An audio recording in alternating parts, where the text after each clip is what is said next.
Welcome to the Sussex IFCA hand gathering video guide for submitting NIL Catch Returns. Once you've logged in and you're on the main page on the database, there are two ways in which you can select the screen to submit NIL Catch Returns. The first option I'm highlighting here in Overdue Catch Returns. The second way to navigate to this part of the database is on the left-hand side under Catch Returns with the fish, the third down. So we'll select this one for the purpose of the video today. This will bring up your Catch Return window. And what you need to do here is select your hand gathering permit, which is at the top. So I'll select that now. Then it will bring up all of the months and show you which ones are overdue in orange and which ones are due.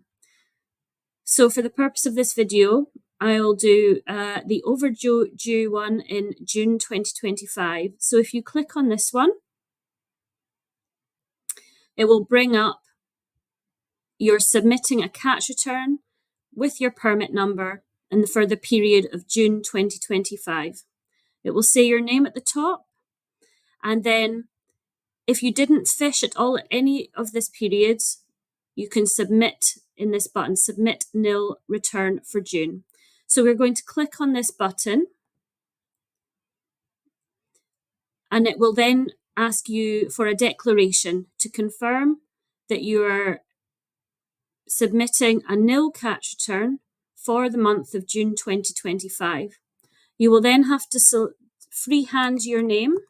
For the purpose of this, we're putting in Joe Blogs, but you will put in your own name to declare that you are submitting a NIL catch return for June 2025 for hand gathering. Then you click the Save button, which is here, and the yellow screen at the top will show you that that is submitted.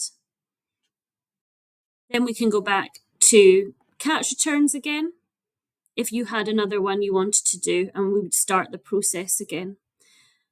So this is how you would do a NIL catch return. Our other video will show you how you submit your catch returns when you have hand gathered for a period and how to navigate that on our dashboard with a step-by-step guide. Thank you for watching this video. If you require any help, please feel free to contact the Sussex IFCA office.